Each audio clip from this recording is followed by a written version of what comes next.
लही गैरू बियाह तू फगुआ में लही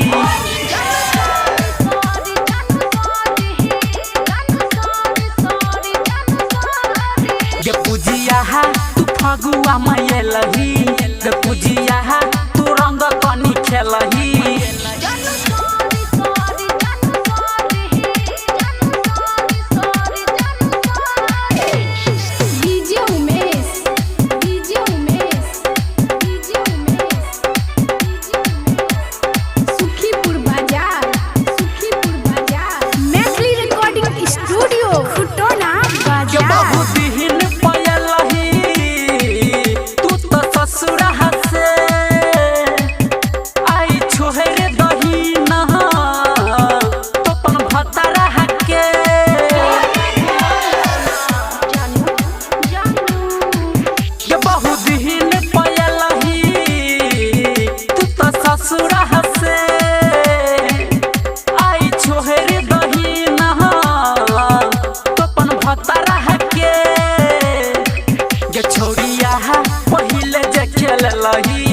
छोड़िया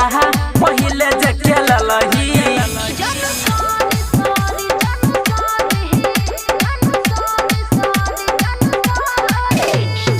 मैथिली रिकॉर्डिंग स्टूडियो खुटोना बाजार सुखीपुर बाजार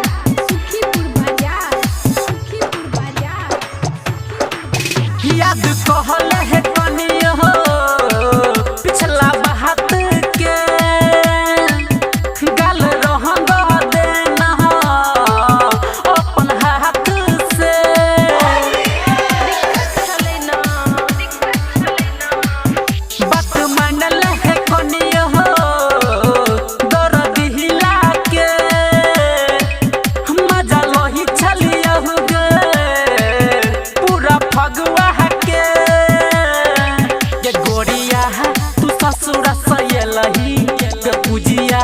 तू ससुरा सयलही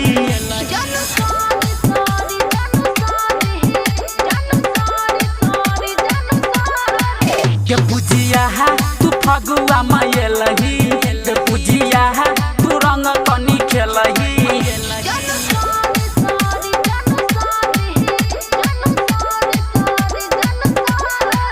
के पूजिया तू फगुआ में लही